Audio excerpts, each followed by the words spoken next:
가장 최악일 때 주식은 투자해야 되고 지금 최악의 시점을 지나고 있기 때문에 투자해야 된다고 생각을 하고 있고요. 네. 삼성전자는 저는 이제 저점은 찍었다라고 좀 보고 있고요. 네.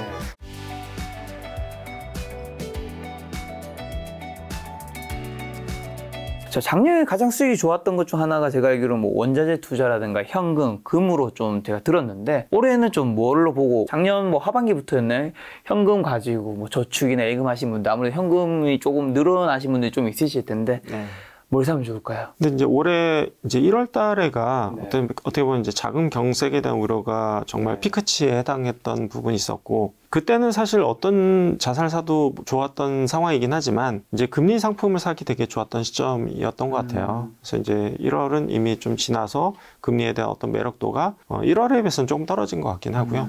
지금 시점에서 봤을 때는 저는 주식이 상당히 좀 매력적이다라고 보고 있는 부분이 예를 들어서 뭐 주식도 뭐 상장 주식, 뭐 비상장 주식 뭐 이런 식으로 나눠볼 수도 있겠지만 이제 부동산 같은 경우에도 이제 조금 더 이제 늦게 움직이는 특성들이 좀 있잖아요. 그래서 이제 시간이 조금 필요할 수 있는 부분이 있기는 하지만 상장 주식은 가장 좀 가볍게 움직이는 자산이고 먼저 움직이는 자산이고 그리고 어떻게 보면은 주요 자산 중에서 가장 버블도 없었던 그런 부분들이 있기 때문에 여전히 저는 올해 봤을 때는 이제 상장 주식이 먼저 이제 움직였지만 뭐 향후 몇 개월간을 봤을 때도 여전히 상장 주식이 가장 매력적일 수 있다라고 좀 보고 있고요.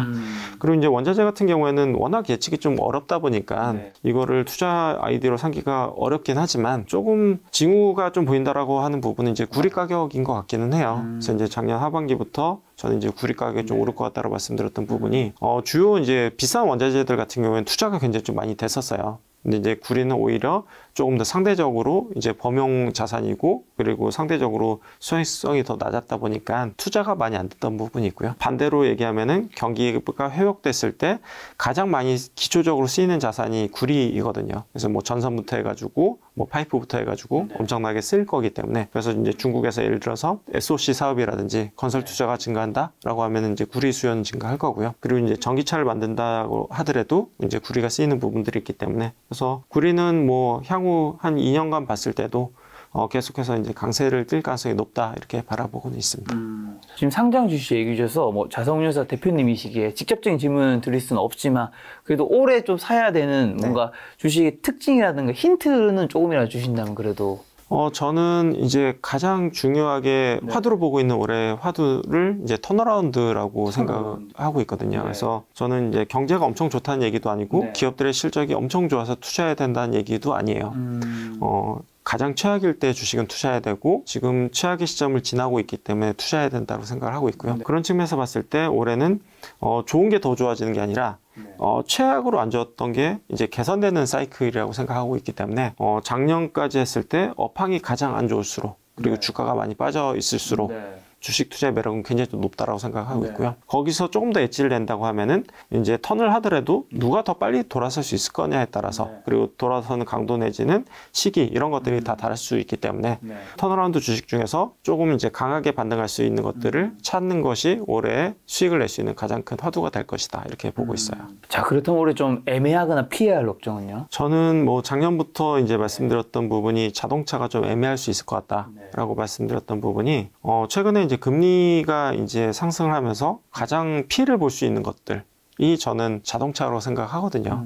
대부분의 분들이 이제 자동차를 이제 현금으로 사는 게 아니라 이제 할부를 통해서 이제 사게 뭐 되는데 리스라는 경우도 있고 근데 이제 그 금리가 지금 8% 정도 수준에 해당이 되거든요. 그러면은 그 정말 이제 8% 금리를 내면서까지 이제 자동차를 살 만큼 그렇게 매력적인가, 재정 상태가 좋냐라고 보면은 그러니까 작년까지는 저는 어떻게 보면 초과 수요가 있었다고 생각을 해요.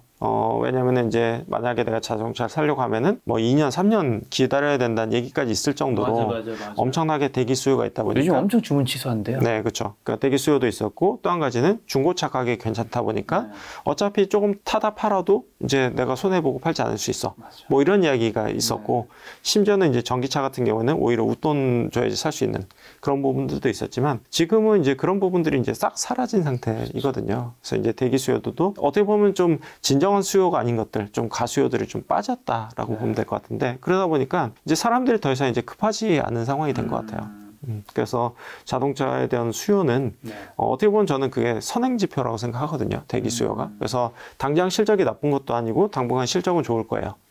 다만 제가 생각할 수 있는 이제 선행지표라고 할 수 있는 부분이 저는 꺾였다라고 생각하기 때문에 조금 주식 투자의 매력은 좀 낮아지지 않을까라고 좀 보고 있습니다. 자, 그렇다면 지금 굉장히 싸 보이거나 가장 저평가된 쪽은 어떤 쪽일까요? 저는 가장 싼 거는 네. 금융회사라고 생각해요. 금융회사라면 뭐 크게 세 개잖아요. 네, 은행, 보험, 증권인데요. 그 중에서 뭐 다인가요?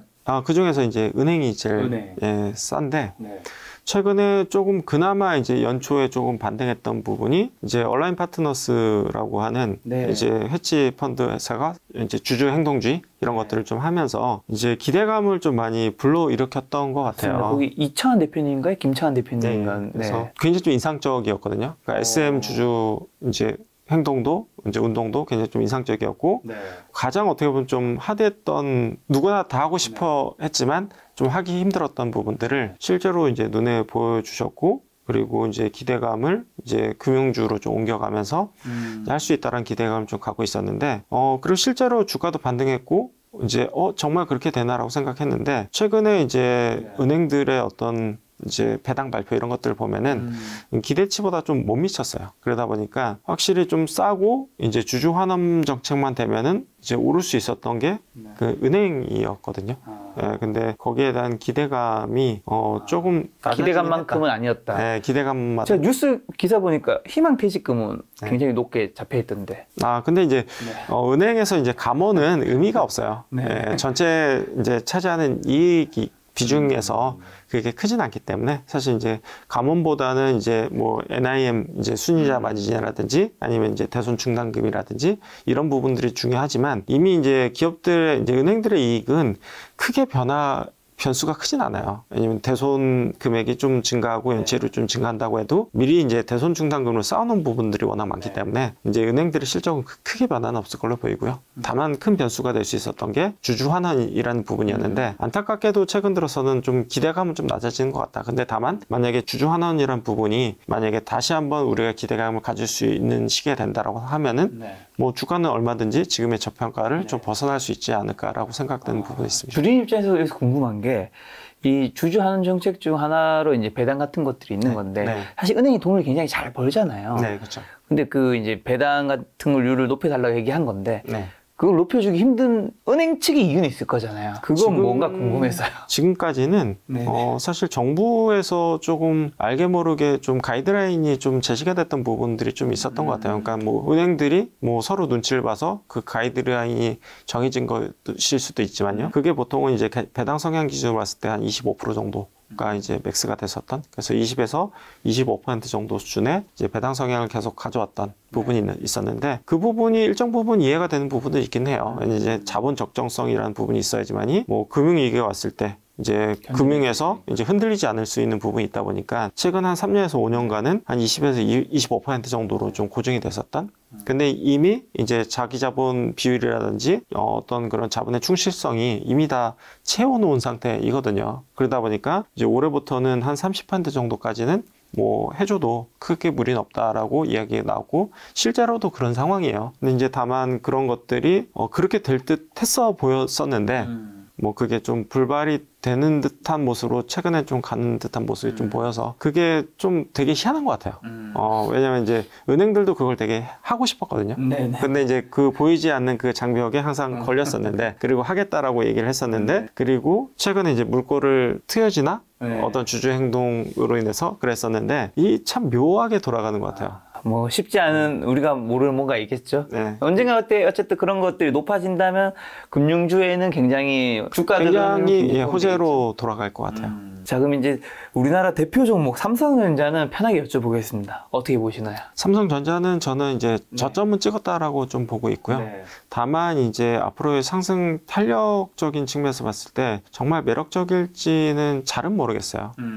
왜냐하면 이제 전체적인 시장에서 차지하는 우리나라 시장에 차지하는 이익 비중이나 시가총액 비중이 크기 때문에 삼성전자 굉장히 좀 중요하긴 하지만 전체적인 큰 틀에서 봤을 때 이제 아까 말씀드렸던 이제 대형주가 먼저 오르고 이제 중소형주가 이제 따라서 오르는 그런 장세, 혹은 하반기 때 상승 탄력이 대형주들의 상승 탄력이 좀 도달될 수 있는 부분들 감안했을 때는 삼성전자를 갖고 있다고 하면은 아예 이상한 주식을 갖고 있는 것보다는 훨씬 낫다.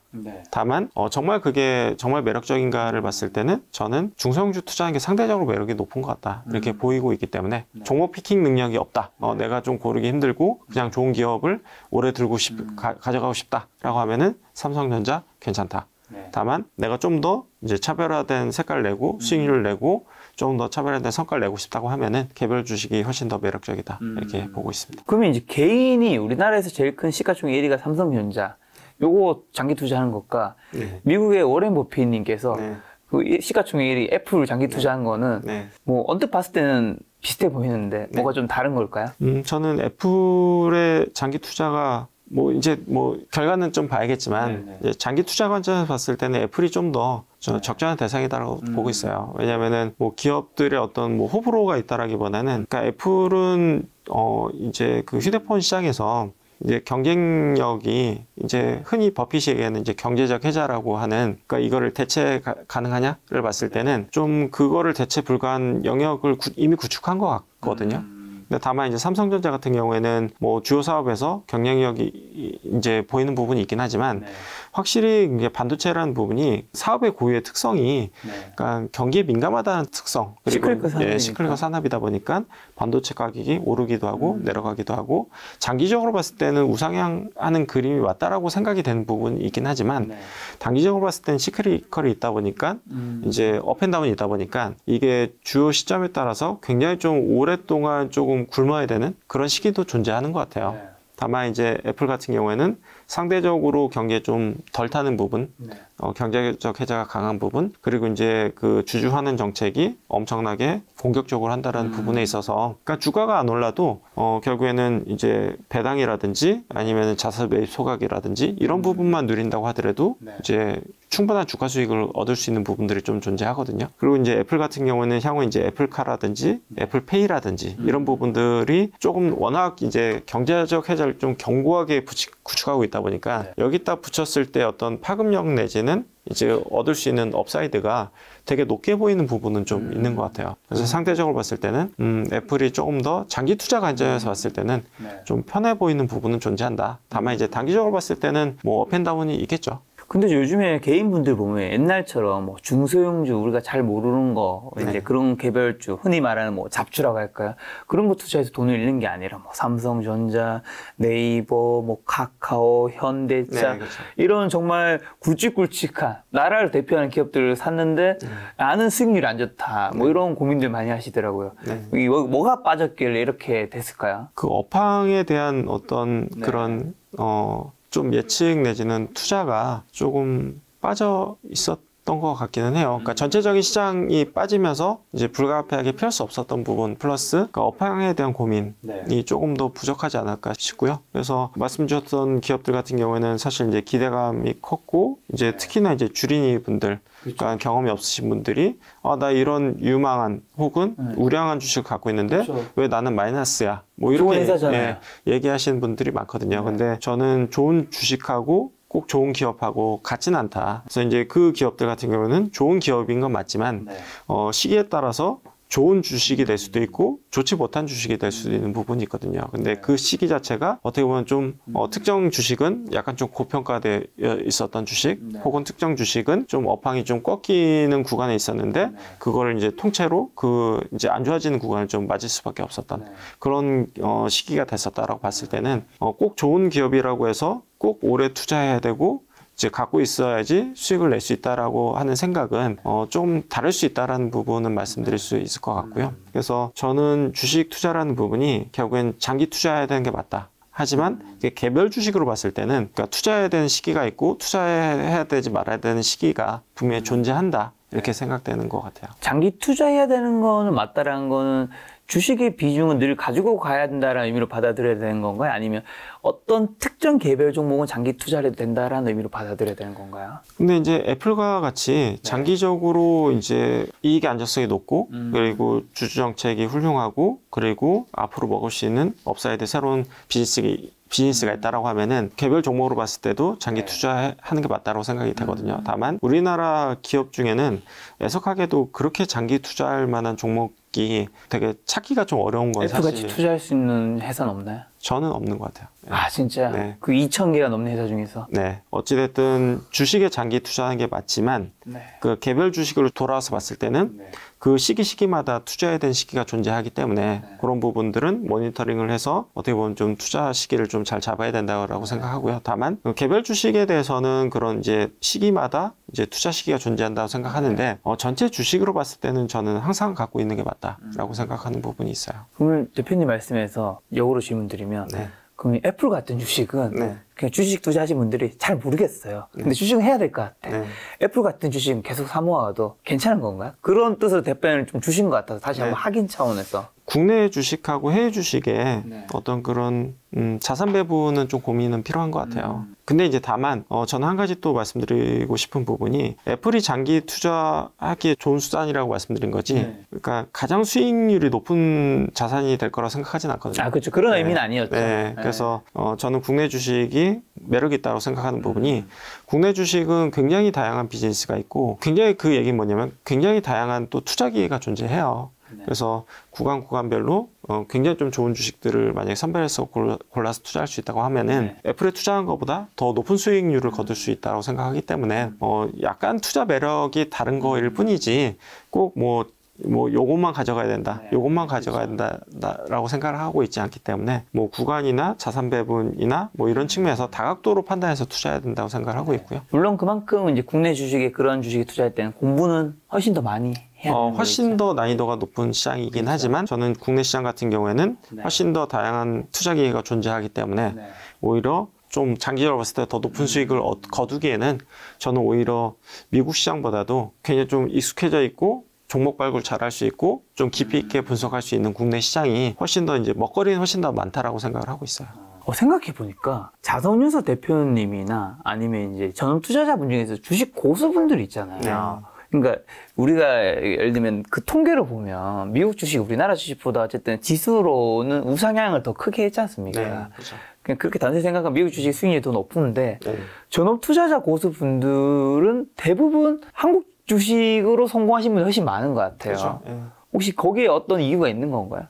그분들이 정말 잘하시니까 수익률이 더 어떻게 보면 한국보다 더 좋은 시장에서 더 잘하면 더 높을 수도 있을 텐데 요즘에 거의 뭐 미국 주식 안 하는 건 아니지만 한국 주식에서 훨씬 더 큰 돈을 번 게 뭔가 아까 대표님 말씀해 주신 연결되는 것 같기도 하고. 네. 근데 장기적으로 보면은 더 높은 수익을 거둔 건 맞긴 하지만 개별 주식으로 봤을 때는 저는 국내보다도 해외 시장의 종목 피킹이 되게 어렵다고 생각하는 입장이에요. 그래서 우리나라는 어떻게 보면은 주가 변동폭도 정해져 있지만 미국 같은 경우에는 주가 변동폭이 정해진 리밋이 없다 보니까 진짜 뭐 손쉽게 얘기하면 60% 하루아침에 벌 수도 있지만 60% 하루아침에 손실 볼 수도 있는 부분이 있거든요. 그래서 그런 부분들에 있어서는 오히려 장기적으로 봤을 때는 난이도가 낮아 보이지만 저는 그건 약간 착시 효과라고 생각하는 부분도 있어요. 지수가 이렇게 올랐기 때문에 내가 투자했을 때도 그렇게 벌 수 있겠다라고 생각할 수 있을지 모르겠지만 실제로 그렇게 투자를 해서 돈을 버신 분들을 되게 보기 힘든 것 같기는 해요. 최근에 그러면 이제 또 관심이 가는 사회적 이슈 대표님 어떤 게 있으신가요? 저는 이제 K-팝의 어떤 열기 이런 부분, K-드라마 열기 이런 것들이 되게 인상적인 것 같아요. 그래서 최근에 저는 이제 어떤 관광객들이나 어떤 경기나 이런 것들을 좀 확인하기 위해서 뭐 이제 명동이라든지 뭐 이런 이제 외국인들 많이 찾는 데들 가끔 찾아가서 보고 있거든요. 근데 이제 보면은 확실히 이제 뭐 2년 전, 3년 전을 보면은 이제 중국인들밖에 보이지 않았던 부분이 있지만 최근에 가서 보면은 오히려 중국인을 찾기가 어려운 뭐 실제로 뭐 입국 데이터나 이런 것들도 거의 좀 미미한 수준에 보이는 부분이 있고요. 그럼 영국에 누가 있어요? 재밌는 부분이 주로 이제 많이 돌아온 게 일본인들이 많이 돌아왔고요. 네. 그리고 이제 동남아시아 뭐 예를 들어서 뭐 필리핀이라든지 뭐 싱가포르라든지 인도 뭐 이런 쪽들도 되게 많이 보이고요. 그리고 정말 이제 파란색 눈의 외국인들, 그래서 이제 미국이라든지 뭐 예를 들어서 영국이라든지 뭐 이런 쪽에서도 되게 다양하게 이제 눈에 보이는 것 같아요. 그러니까 과거에는 뭐 일본인만 보이다가 중국인만 보이다가 뭐 이런 식으로 됐다고 하면은 최근에는 굉장히 다양한 인종 네. 어떤 이제 우리나라에 대해서 관심들이 보이고 있다 보니까 이거를 어떻게 잘 활용을 해서 이제 우리나라 기업들이 중국에서 돈을 버는 기업들이 현재는 거의 없는 상태이거든요. 네. 그러면은 이 투자 기회를 이거를 이제 기회로 활용을 해서 다른 쪽으로 비즈니스를 좀 더 많이 연계시키고 이제 넓혀난다고 하면은 우리나라 기업들의 어떤 활로를 새로 찾게 될 수 있지 않을까라는 기대감이 좀 드는 것 같아요.